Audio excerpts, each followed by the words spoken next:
तो मैं आपको एक चीज बताना चाहता हूँ, सीट की गणित और वोट की गणित अलग है। अरे आप एक बार बहला फुसलाकर वोट ले लेंगे। जिस तरीके के सरनेम की चर्चा आज कर रहे हैं, इनकी मानसिकता भी बता रहा है। ये आज भी जातीयता और सांप्रदायिकता की बात कर रहे हैं। आज भी ये राष्ट्रवाद की बात नहीं करेंगे। आज ये ऐसी बात नहीं करेंगे कि जो जिससे हिंदुस्तान का भला हो। ऐसी बातें करेंगे जिसकी ताली पाकिस्तान में बजे। मैं कहता हूँ अखिलेश यादव जी, पहलगाम में हमला होता है, बिहार में चुनाव प्रचार होता है, राष्ट्रवाद की बात चल रही है, मणिपुर जल रहा है, तो जनता ने मुहर क्यों नहीं लगाया? मैं यही तो सवाल आपसे पूछ रहा हूँ कि जनता आपके एजेंडे पर मोहर क्यों नहीं लगा रही?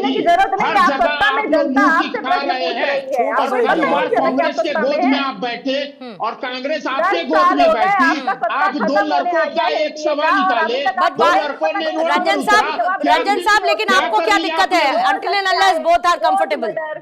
भाई ये इनकी गोद में, वो उनकी गोद में, क्या दिक्कत है? Until and unless both are comfortable. जनता को समस्या है ना, ठीक है, बट दोनों कंफर्टेबल है ना। ठीक है अनिल जी, दो जल्दी लड़के। ठीक है अनिल जी, आप जल्दी से, फिर उसके बाद शुक्ला सर मैं आपके पास आ रही हूँ। विक्रम साहब फिर मुझे समझ नहीं आता कि किस मुंह से ये इतनी बड़ी बड़ी बातें कर देते हैं। अगर उत्तर प्रदेश की बात की जाए तो जो सरकार 4 साल डीजीपी अपॉइंट नहीं कर पाती, एक परमानेंट डीजीपी अपॉइंट नहीं कर पाती, वो बड़ी बड़ी बातें कर रहे हैं। आपने क्या क्राइम कंट्रोल किया है भाई? एनसीआरबी का डेटा आज भी कह रहा है कि 9 बलात्कार और 10 9 मर्डर और 10, अरे सुन लीजिए भाई, बीच में मत बोलिए भाई, बीच में मत बोलिए। कितनी सीटों पे लड़ेंगे आप बताइए जरा? आपको कुछ मिल रहा है क्या यहाँ पर उत्तर प्रदेश में? क्यों नहीं? 403 सीट पे हमारी तैयारी है। अच्छा ठीक है, कैंडिडेट बता दीजिएगा।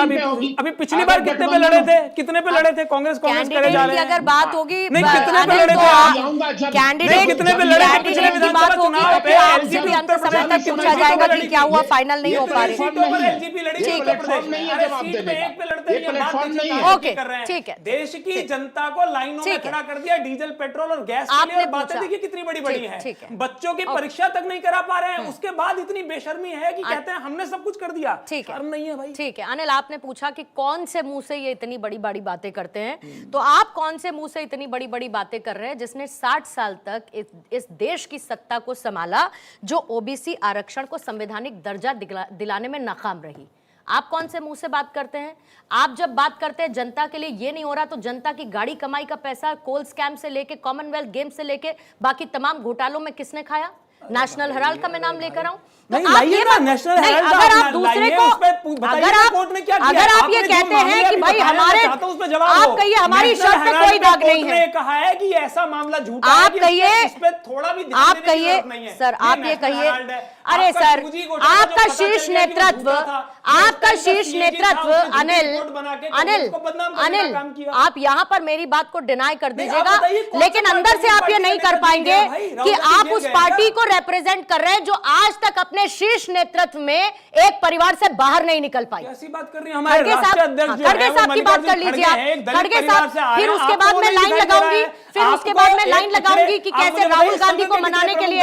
अरे पूरी स्टोरी अनिल आपको पता है, अनिल आपको पूरी स्टोरी पता है, आपको पूरी स्टोरी पता है कि उस वक्त भी लोग चाहते थे कि राहुल गांधी ही बने, इसीलिए इतना डिले हुआ नाम सामने आना मल्लिकार्जुन खड़गे का, क्योंकि हर कोई ये चाहता था राहुल गांधी जी आप ही बन जाइए, आप ही बन जाइए। वो तो राहुल गांधी जी ने कहा कि नहीं नहीं रहने देते हैं। ओके राकेश जी, जल्दी से आपके पास आ जाती हूँ, 1 मिनट का टाइमर रखेंगे, फिर उसके बाद विक्रम साहब के पास आएंगे।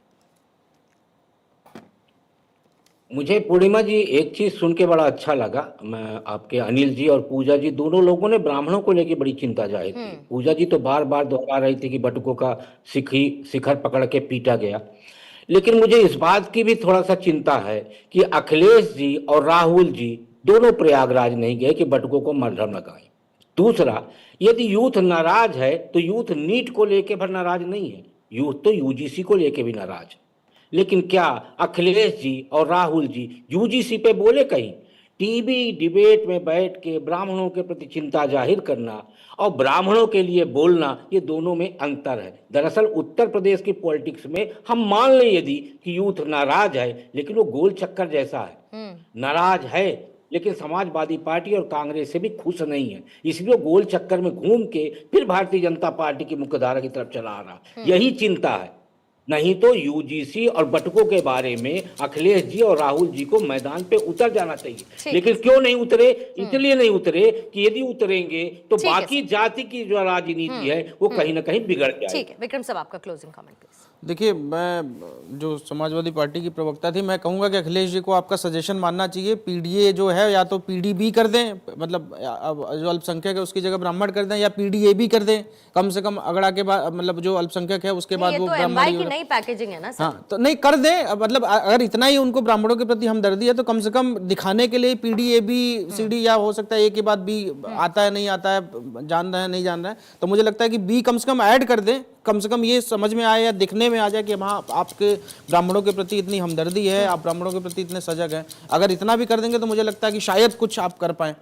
ठीक है, 10 सेकंड में अनिल आपको जोड़ना चाह रहे थे, मैं खत्म कर दूं। मैं सिर्फ इतना कहना चाहता हूँ, ये बड़ी हास्यास्पद बात है कि इलाहाबाद में जो ब्राह्मणों पे लाठियां बजा रहे हैं उनसे तो ब्राह्मण खुश हैं, लेकिन जो उनका मुद्दा उठा रहे हैं उनसे ना खुश हैं। भाई ये बड़ी अजीब सी बात है, ये तो मतलब कल्पना से ही बाहर है। भारतीय जनता पार्टी में ब्राह्मण विधायक अपनी बैठक करते हैं तो उनको नोटिस मिल जाता है, जबकि ठाकुरों का पूरा बढ़िया उनका मीटिंग होती है। सोशल मीडिया पे बात उठाना एक अलग बात है और वहां जाके उनके साथ खड़े होना एक अलग बात है। लाठी बजाने वाला ज्यादा अच्छा कर रहा है, उनके साथ जाके खड़े होना ये अलग बात है। आप सोशल मीडिया पे एक कि लाठी बजाने वाले के साथ रहेंगे वो लास्ट में। ठीक है, तो ये तो बड़ी हास्यास्पद बात तो हुई भाई। बीजेपी ने तो देखिए कह दिया कि उनकी रणनीति भी तय है, उनका चेहरा भी तय है। अभी 2027 में थोड़ा सा वक्त है, लेकिन सियासत की घड़ी जो है बहुत तेज भागती हुई नजर आ रही है। बहरहाल चुनावी तैयारी हर पार्टी की अपनी है, लेकिन आप सभी का बहुत बहुत शुक्रिया आज इस चर्चा में शामिल होने के लिए। अनिल आपका भी धन्यवाद, पूजा जी, रंजन जी, राकेश सर, विक्रम साहब, धन्यवाद आपका। दहाड़ की चर्चा में आप लोग शामिल हुए।